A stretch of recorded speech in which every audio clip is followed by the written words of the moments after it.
The Galactic Council had been at war for 300 years. The enemy was not alive in the way most species understood life. They were called the Devourers, and they came from the dark spaces between stars where nothing should exist. They ate worlds. They ate ships. They ate hope itself. No one knew where they came from or why they had chosen to attack. They simply appeared one day and began consuming everything in their path. Admiral Kethra stood on the bridge of her flagship and watched the battle reports come in. The numbers were bad. They had always been bad, but today they were worse than ever before. The Devourers had broken through the defensive line at Sector 7. 300 ships were gone. 50,000 soldiers from 12 different species had died in less than an hour. Their bodies would never be recovered. The Devourers left nothing behind. "We cannot win this war," said Commander Veth, her second in command. His 4 eyes blinked slowly, each one at a different time. It was a sign of deep worry among his people. His scales had turned a pale gray color, another sign of distress. "We must find a way," Kethra said, but she did not believe her own words anymore. She had said them too many times. She had watched too many friends die. She had signed too many letters to families who would never see their loved ones again. The Galactic Council included 412 species. Each one had given soldiers and ships to the war effort. Each one had lost children and homes to the Devourers. The most advanced weapons in the galaxy had failed to stop them. The strongest armor had melted like ice in fire. The bravest warriors had died screaming, their last moments filled with terror that seemed to come from nowhere. Kethra walked to the window of her bridge and looked out at the stars. Somewhere out there, the Devourers were planning their next attack. Somewhere out there, more worlds were going to die, and she could not stop them. No one could. It was then that the transmission came. "Admiral, we are receiving a signal from the Outer Rim," said the communications officer. Her voice was tired. Everyone was tired. "It is using an old frequency. Very old, pre-council technology." "Put it through." The screen flickered and a face appeared. It was strange. 2 eyes, 1 nose, 1 mouth. Soft skin in a shade of brown. Hair on top of the head, black and short. Kethra had never seen anything like it. The creature appeared to be inside some kind of ship, but the design was unlike anything in the Council database. "This is Captain Maria Santos of the Earth vessel Endurance," the creature said. Her voice was clear and confident. "We have been traveling for 200 years in deep sleep. Our ship's sensors detected your battle. We picked up distress signals from your fleet. We are offering to help." Kethra felt something she had not felt in a long time. Confusion. In 300 years of war, no one had offered help. Every species in the galaxy was already fighting. There was no one left to ask.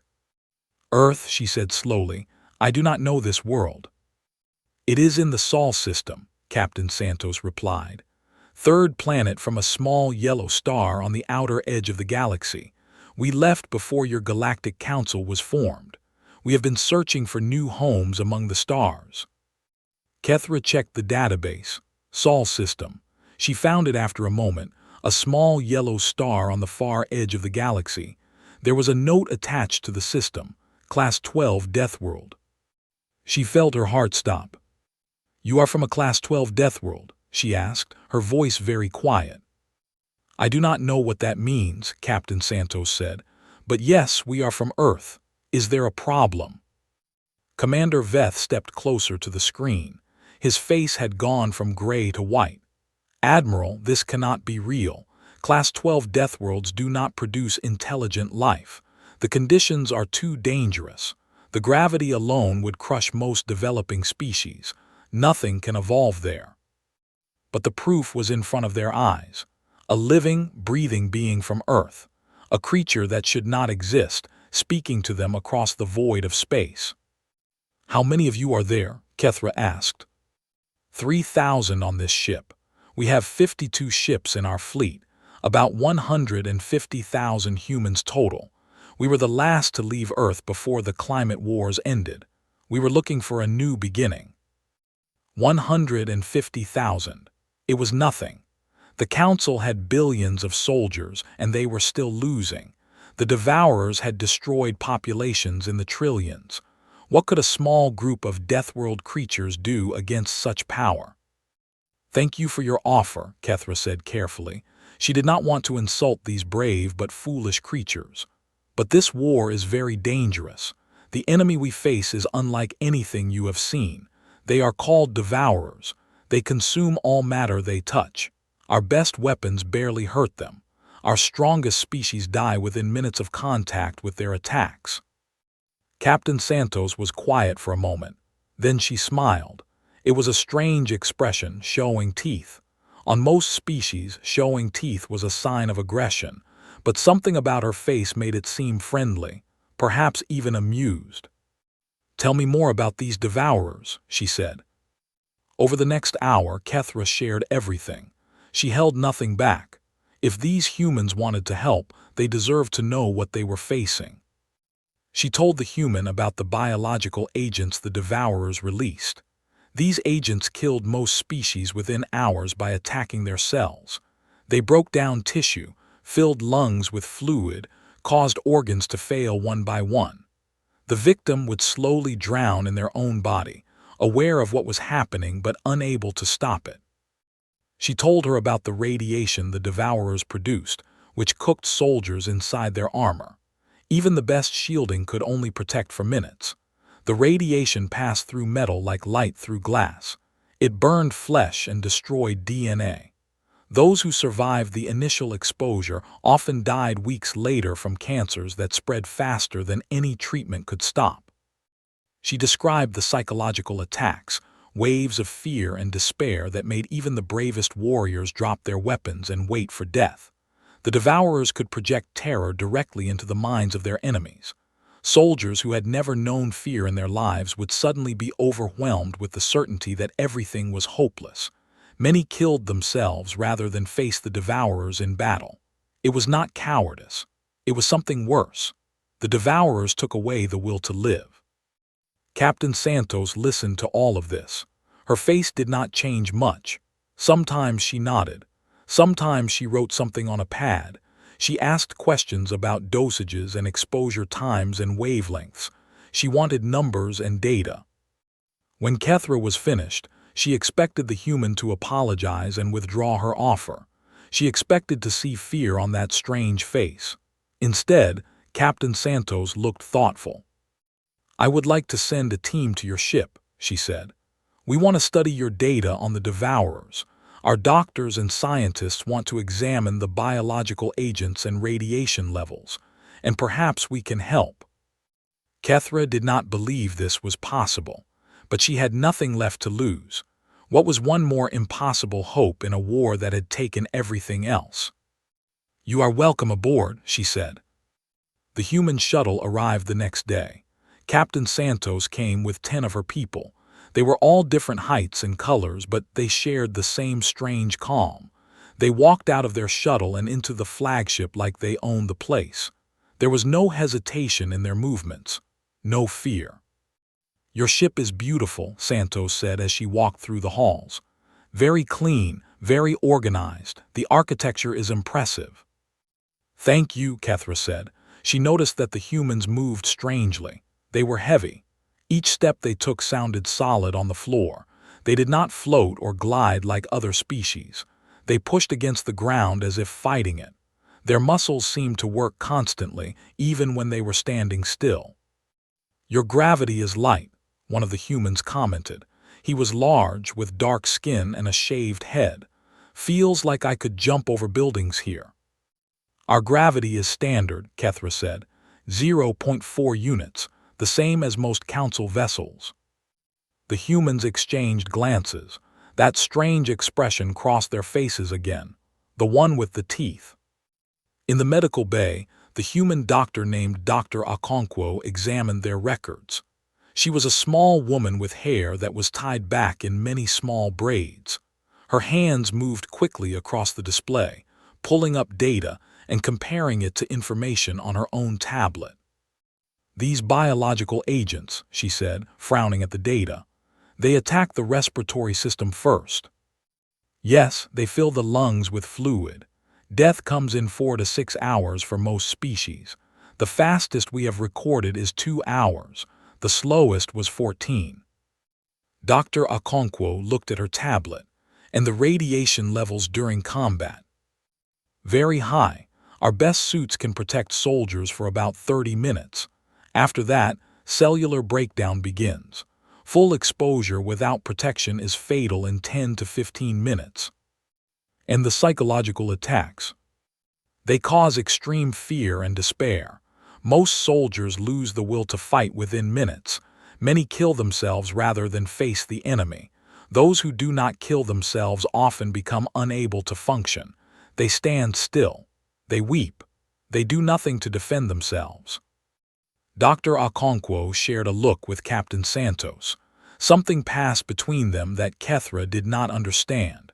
It was not the look of people who were afraid.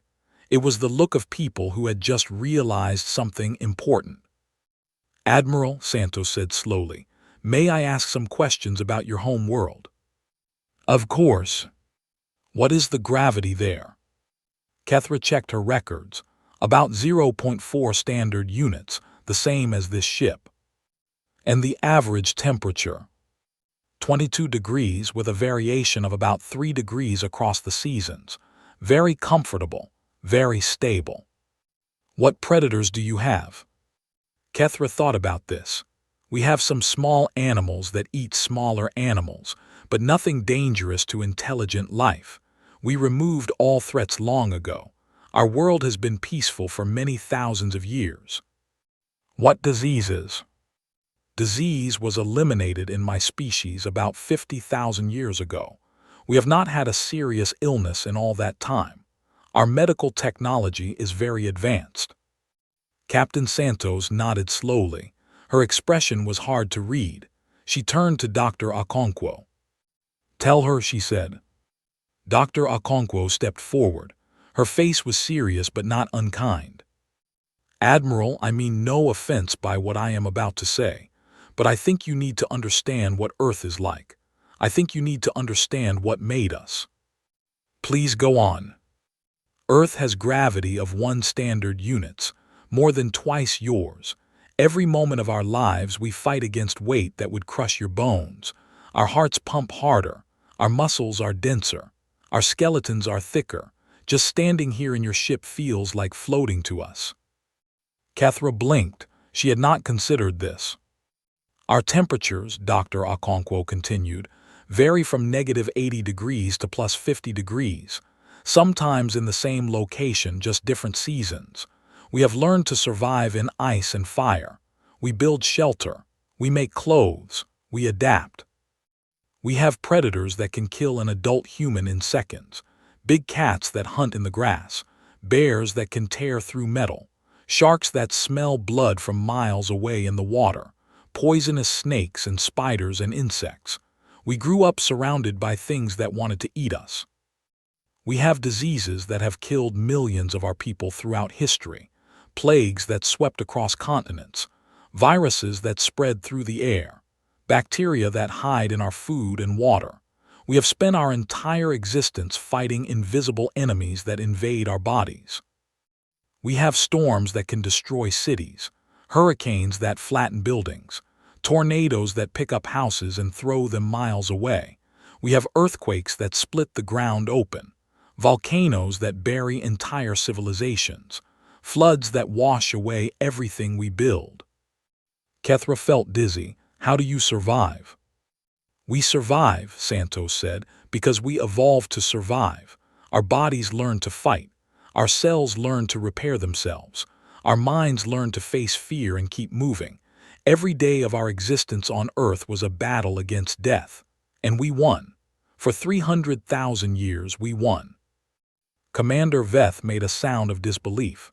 "No species could survive such conditions. It is not possible." "We did more than survive," Dr. Okonkwo said. "We thrived. We built civilizations. We made art and music and science. We went to our moon and back. We built machines that think. We unlocked the secrets of our own DNA, all while our planet tried to kill us every single day."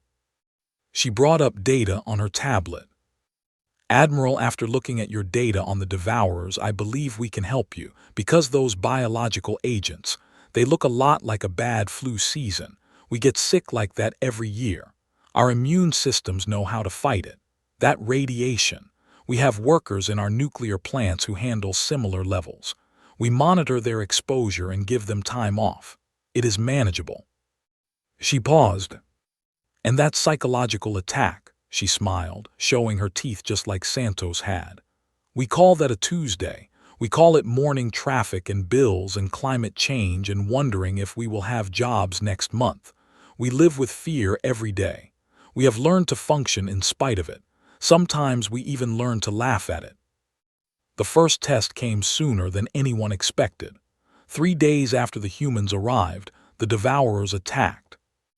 The alarm sounded across the fleet. Kethra ran to the bridge, her heart's pounding. On the screen, she could see them coming, dark shapes against the stars. Hundreds of them, maybe thousands. They moved like nothing else in space. They did not fly. They seemed to swim through the void, their forms shifting and changing as they came. All ships to battle positions, she ordered. Prepare to. Admiral, it was Captain Santos standing at the door to the bridge. Her humans were with her. They had weapons, but they had not drawn them yet. Their faces were calm. Let us go first. What? Give us 1 hour. Send no other ships. Let us show you what humans can do. Let us prove that we belong here. Kethra wanted to say no. She wanted to protect these strange creatures who had come from so far away. They had just arrived. They did not know what they were facing. They would die. But something in Santos's eyes stopped her. There was no fear there, only determination, only the quiet confidence of someone who had been fighting their whole life. 1 hour, she said. The human ships moved forward. They were small compared to the council vessels, old-looking, primitive even. They had no energy shields that Kethra could detect. Their weapons appeared to be simple projectile launchers and something that looked like chemical-based missiles, technology that the Council had abandoned thousands of years ago. The Devourers noticed them immediately. A group broke off from the main force. 20 of the dark shapes moved toward the human fleet. They were testing the new arrival, tasting them.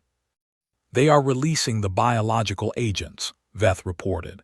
His voice was steady, but his scales were gray with fear. The human ships will be filled with the poison in minutes. Their primitive vessels have no defense against such an attack. Kethra watched. She waited for the human ships to fall silent, for the screaming to start on the communications channel. She had heard those screams before. They haunted her dreams. Instead, she heard laughter. Admiral, you were right, Santos's voice came through. There was noise in the background, people talking. Someone coughed. This stuff is nasty. We have a few people coughing. Dr. Okonkwo says it is similar to a common cold but meaner. A bad case of pneumonia at worst. She is giving everyone vitamin C and telling them to drink fluids and rest when they can. Kethra could not speak. Her mouth opened and closed, but no words came out. The Devourers released their radiation pulse. It washed over the human ships in a wave of killing light. The sensors on the council vessels recorded levels that would have killed their crews in minutes. Radiation levels are high, Santos reported. Her voice was calm, almost bored. We are taking some damage to our electronic systems. The older equipment does not like it. Personal exposure is within acceptable limits. Everyone, please remember to take your iodine pills. Dr. Okonkwo is going to yell at you if you forget. In the background, Kethra could hear someone say, I hate those pills. They taste like metal. Drink some water and stop complaining, another voice said. We have work to do. The human ships kept moving forward. Now releasing psychological attack, Veth said. His voice was shaking. He himself looked pale and frightened even from this distance. Even through the shields of the flagship, Kethra could feel it, the wave of fear and despair that came from the Devourers. It crawled into her mind and whispered that everything was hopeless, that she should give up, That death was the only peace. Crew members around the bridge were crying. Some had fallen to their knees. One young officer was rocking back and forth, holding her head and moaning. On the human ships, nothing changed. "Admiral," Santos's voice again, "we are detecting some kind of signal from the enemy. It seems designed to cause fear. Is this the psychological attack you mentioned?" "Yes," Kethra managed to say. "How are you not affected?" "Interesting. It is causing some mild anxiety in a few crew members. We have our counselors doing breathing exercises with them. Most of us feel a little sad, maybe. Like a bad Monday when you know you have too much work and not enough coffee." She paused. "But we have felt worse. We have buried family members. We have lost jobs and homes and hope. We have woken up at 3 in the morning worried about things we cannot control. This," she almost sounded amused, "this is nothing." The human ships opened fire. Their weapons were indeed primitive by Council standards. Metal projectiles, chemical explosives, simple things that no advanced species would use in war. The Council had moved beyond such crude technology thousands of years ago. But they worked. The projectiles tore through devourer bodies. The explosives ripped them apart. Where Council weapons had failed to pierce the enemy, human weapons punched through like needles through cloth. The devourers were not used to physical attacks. Their defenses were designed to stop energy weapons. They had no protection against simple metal moving very fast. "The devourers are retreating," Veth said. His voice was filled with wonder. "Admiral, they are running away." 20 enemy vessels had attacked the humans. 15 were destroyed. The other 5 fled back to the main force, wounded and confused. Human losses, 0. Captain Santos's face appeared on the screen. She was smiling again. There was dust on her uniform and a cut on her forehead, but she looked more alive than anyone Kethra had seen in years. "Admiral," she said, "I think we need to talk about how to win this war." The meeting took place on Kethra's flagship. Representatives from the Galactic Council came from across the fleet. They traveled for days from distant sectors, each one curious about the strange beings who had done the impossible. They filled the large conference room, hundreds of different species all staring at the small group of humans at the center.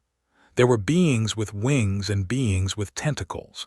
There were creatures made of crystal and creatures made of gas. There were species so old they remembered stars being born, and species so young they had only left their home world a generation ago. All of them looked at the humans with the same expression: disbelief, wonder, hope. Dr. Okonkwo stood at the display screen. She had spent 3 days analyzing every piece of data they had on the devourers. She had barely slept. None of the humans had. "The problem," she said, "is not that the devourers are strong. They are, but that is not the real issue. The problem is that your species are not built for this kind of fight." Murmurs went through the crowd. Some sounded angry. A tall being with feathers raised its wing in protest. "Please understand," Dr. Okonkwo continued, holding up her hands. "I am not insulting you. This is simple biology. Your species evolved on worlds that were safe, gentle. Your bodies are efficient and elegant, but they are not designed to take damage and keep working." She brought up a comparison on the screen. "Look at healing times. When one of your soldiers is injured, it takes weeks or months to recover. Your cells are not used to damage. They do not know how to repair quickly. For humans, most wounds heal in days. We have special cells that rush to damaged areas and rebuild them. Our blood clots quickly. Our skin grows back fast. We can lose blood, break bones, even lose limbs and still keep fighting." She showed images. A human soldier with a broken arm, still firing a weapon. A human worker who had survived a fall from a great height. A human athlete running on a leg that had been repaired after complete destruction. Another screen showed immune system comparisons. Your bodies have no experience with aggressive diseases. When the devourer agents enter your systems, your cells do not know how to fight back. They have never faced anything like it. Human cells have been fighting bacteria, viruses, and parasites for millions of years. We have built-in defenses that activate instantly. White blood cells that hunt and destroy invaders. Antibodies that remember old enemies and prepare for them. The Devourer agents are dangerous, yes. But they are not more dangerous than the plague or smallpox or the hundreds of other diseases that tried to kill us throughout history. Our ancestors survived those. Their strength lives in our blood. She showed radiation data next. Humans evolved under a star that bombards us with radiation every day. We call it sunshine. We actually need it to be healthy. We have natural repair systems for radiation damage. Special proteins that fix damaged DNA. Our cells can detect when something is wrong and either repair it or destroy themselves to protect the rest of the body. We can handle levels that would kill most of you in hours. Not forever, of course, but long enough to win a battle. Long enough to do what must be done. Finally, she showed brain scans. The psychological attack is the most interesting. The Devourers send signals that trigger fear and despair. For most species, these emotions are overwhelming. Your brains are not built to function under such pressure. You feel fear so rarely that when it comes, it takes over everything. But humans. She smiled. We lived with fear every day on Earth. Predators hunting us, storms destroying our shelters, diseases killing our children, neighbors who might become enemies, uncertainty about where our next meal would come from. We learned to feel fear and keep working anyway. We had to. Those who could not function through fear did not survive to have children. We even have a word for it. We call it courage. Not the absence of fear, but the ability to act despite it. The room was silent. You are saying, Kethra said slowly, that humans are naturally resistant to everything the Devourers can do to us. Not resistant, Dr. Okonkwo said, just used to it. Where you see weapons of terror, we see a difficult day at work. Where you see certain death, we see a problem to be solved. Captain Santos stood up.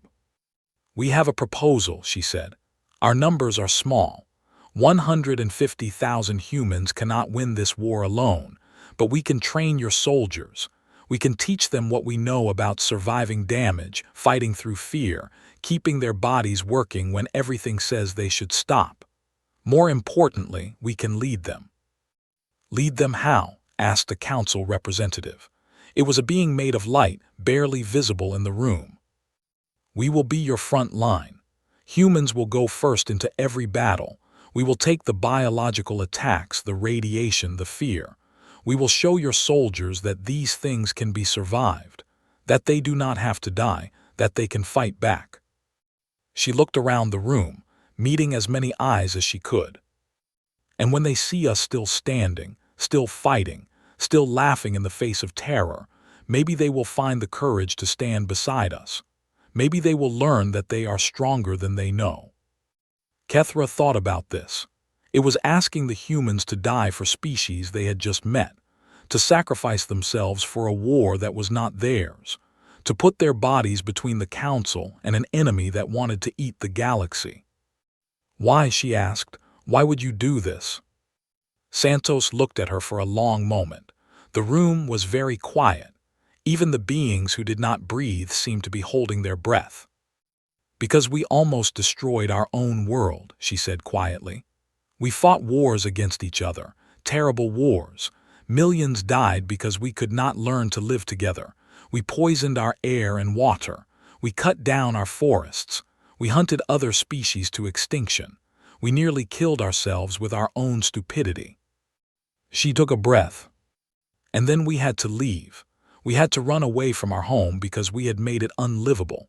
Earth is still there, but we cannot go back. The damage will take thousands of years to heal. We destroyed our paradise with our own hands. We have been searching for a new home for 200 years. When we found you, when we saw you fighting for your lives against an enemy that wants to eat the galaxy, we saw a chance. Not just to find a home, but to earn one. To prove that humans can be more than destroyers. To show that we can also be protectors. that all the strength we used to hurt each other can be used to help instead. Admiral Kethra stood up. The room held its breath. "Captain Santos," she said, "on behalf of the Galactic Council, I accept your offer. Welcome to the war." The first combined battle happened 2 weeks later. The Devourers had gathered a massive force to attack the Council's supply lines. Without those supplies, the war would be over in months. Food, medicine, weapons, fuel, everything the fleet needed to keep fighting flowed through this sector.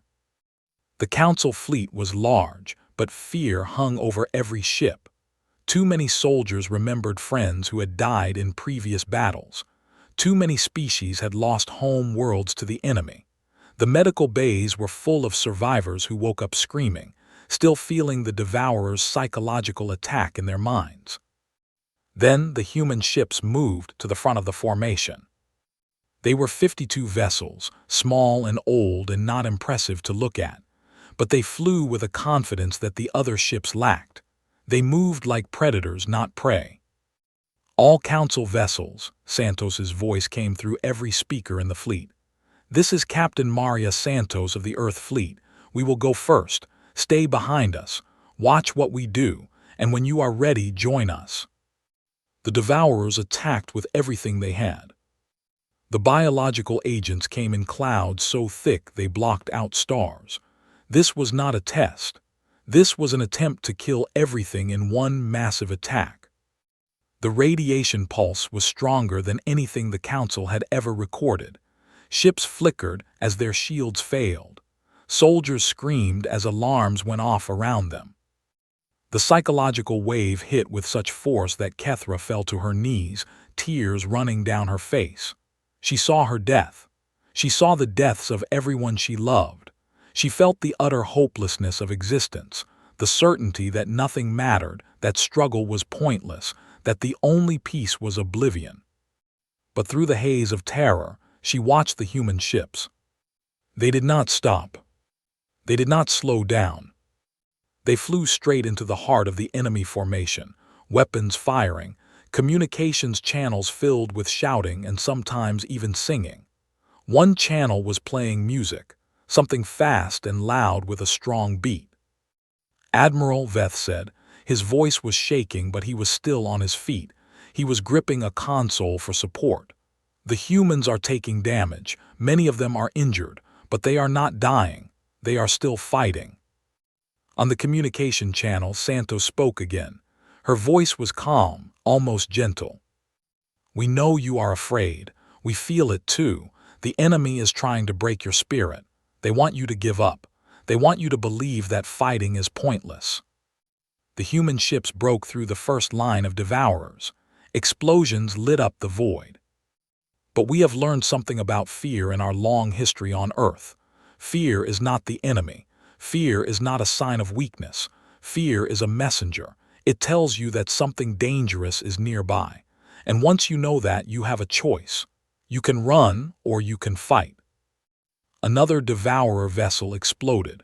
The humans were taking hits, but they kept firing. "We choose to fight, not because we are not afraid, not because we are stronger or better than you. We fight because we know something that the Devourers do not understand.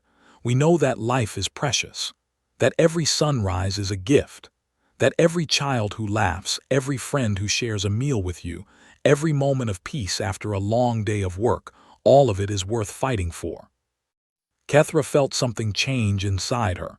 The fear was still there, but it was smaller now. She could think around it. She could breathe. She could see past the darkness to something that looked like hope. "All ships," she said. Her voice was weak, but it grew stronger. "Move forward, join the humans." One by one, then in groups, then in waves, the Council fleet moved.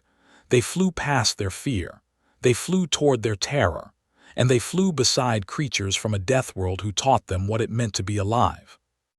The battle lasted 6 hours. It was brutal. Many ships were lost on both sides. Council soldiers died, but they died fighting, not cowering. Human ships took terrible damage, but they kept flying until they could not fly anymore. But when it ended, the supply line was saved. And for the first time in 300 years, the Galactic Council had won a major victory. The war continued for another 5 years. It was not easy. Many humans died. Many Council soldiers died beside them, but something had changed. The Devourers were not used to prey that fought back. They were not used to enemies who saw their attacks as mild inconveniences. They were not used to beings who laughed at fear and charged into darkness. For millions of years, they had hunted species that gave up. They did not know what to do with species that refused. Slowly the tide turned. The humans taught the Council how to strengthen their bodies, medicines that helped other species handle radiation, gene treatments that improved healing times, training programs that taught soldiers to function while afraid, exercises that built mental strength alongside physical strength. They taught them about psychology, about the tricks the mind plays when it is under stress, about how to recognize panic and step back from it, about how to find calm in chaos. They taught them about courage, not the absence of fear but the mastery of it. And the Council gave the humans something in return. "We have found a world for you," Admiral Kethra said one day. Captain Santos looked up from her work. She was older now. Her hair had gone gray. The years of war had left marks on her face, scars from battles, lines from stress, shadows under her eyes from too many sleepless nights. But her eyes were still bright, still alive. "A world. In the Andara system, it is Class 8, similar to Earth but a little gentler. Good soil, clean water, room to grow. The Council has voted to give it to your people in thanks for everything you have done." Santos was quiet for a long time. Through the window she could see stars moving past. Somewhere out there her people were still fighting, still dying, still hopping for a future they might never see. "We were looking for a home," she said finally. "We found a family instead." The final battle came in the 6th year. The Devourers had retreated to their last stronghold, a dark place between stars where they had built their hive. It was where they came from, where they bred, where they planned their hunts. If it could be destroyed, the Devourers would be finished. The Council fleet gathered. It was the largest force ever assembled in galactic history. Ships from 412 species, flying together for the first time not in desperation, but in determination. At the front, as always, were the human ships. There were fewer now. Many had been lost over the years. The Endurance had been patched so many times that hardly any original material remained. But she still flew. She still fought. Santos stood on the bridge. Her crew was around her, some of them original members, some of them children who had been born during the war and grown up knowing nothing else. They were all afraid. They were all ready. "This is where it ends," she said, "one way or another." The battle was unlike any that came before. The Devourers fought with the desperation of a dying species. They threw everything at the fleet. Biological agents so thick they turned space itself dark. Radiation pulses that burned through shields. Psychological attacks that made soldiers scream and weep. But the Council soldiers had learned from their human friends. They breathed through the fear. They took their medications and kept firing. They watched the human ships charge ahead and found the courage to follow. The fighting lasted for 3 days. Ships fell on both sides. Heroes were made and lost. There were moments when it seemed impossible, when the Devourers pushed back and the fleet almost broke. But they held. When it was over, the Devourer hive was destroyed. The enemy was broken. Some scattered into the darkness, but they would never threaten the galaxy again. They were wounded and alone and afraid, and they would die that way. Santos sat in her command chair, breathing hard. Blood ran from a cut on her forehead. Alarms screamed around her. Half her bridge crew was injured. The Endurance was barely holding together. But they had won. "Admiral Kethra," she said into the communications channel, "the Earth fleet reports mission accomplished." There was static. Then Kethra's voice came through, shaking with emotion. "Confirmed, Captain Santos. The war is over, we are free. 1 year later, the first human children were born on New Earth in the Andara system. They grew up under an alien sun, on soil that had never known human feet before them. The sky was a different color. The air smelled different, but it was home. They knew the stories. They knew about Earth, the world their grandparents had left behind. They knew about the war and the sacrifice and the friendship between species that had saved the galaxy. Admiral Kethra came to visit on the anniversary of the final battle. She was old now, her scales faded with age, but she still stood straight and proud. She had earned her rest, but she could not miss this day. "You gave us everything," she said to Santos. "Your courage, your knowledge, your lives. We can never repay you." Santos smiled. She was sitting in a garden outside her small house, watching her grandchildren play in the grass. The sun was warm. The air was clean. Birds that no one had named yet sang in trees that no one had classified. "You already have," she said. "You gave us a home, a purpose, a future that is worth more than anything." Kethra looked at the children. They were running and laughing, playing some game that involved a ball and a lot of shouting. They looked so small, so fragile. And yet their ancestors had survived a death world. Their parents had fought a war against creatures that devoured stars. They carried in their blood the legacy of millions of years of struggle and survival. "You know," Kethra said, "when I first read that Earth was a Class 12 death world, I thought the data was wrong. I thought no intelligent species could evolve there. I thought it was impossible." "Most of life is impossible," Santos said, "until someone does it anyway." Kethra watched the children play. One of them fell down, scraped a knee, and started to cry. Within seconds, the others were helping her up, brushing off the dirt, telling her it was okay. The crying stopped. The game continued.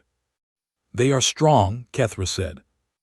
"They are human," Santos replied. "It is what we do. We fall down, we get hurt, we get back up, and we keep going because that is what life does. It survives, it adapts, it finds a way." She looked up at the alien sky, where strange stars were beginning to appear as evening came. "Earth taught us that," she said. "Our beautiful, terrible, wonderful death world. It tried to kill us every day of our existence, and it made us into exactly what the galaxy needed." Kethra nodded slowly. "The Devourers thought they were the greatest threat the universe had ever seen," she said. "They did not understand that the universe had already created something even more dangerous. Creatures who could not only survive destruction, but thrive in it. Creatures who saw death every day and chose to keep living. Creatures who turned fear into courage and pain into strength." "Humans," Santos said. "Yes, humans," Kethra smiled, an expression she had learned from her human friends. It still felt strange on her face, but it also felt right. The universe's answer to despair. The galaxy's proof that hope always survives. The sun set over New Earth. The children came inside for dinner, tired and happy and covered in grass stains. In the sky above, ships from 100 different worlds flew past, bringing trade and visitors and news from across the stars. And on a small planet that had once been empty, the children of Earth built their future, one impossible day at a time. They had come looking for a new home. They had found something better. They had found a family of 412 species who had learned from them what it meant to be brave. And in teaching others to survive, they had finally learned to forgive themselves for what they had done to the world they left behind. Earth was still healing. Someday, in 1,000 years or 10,000, they might return. But for now, New Earth was enough. It was a second chance, a fresh start. And humans, as always, were determined to make the most of it.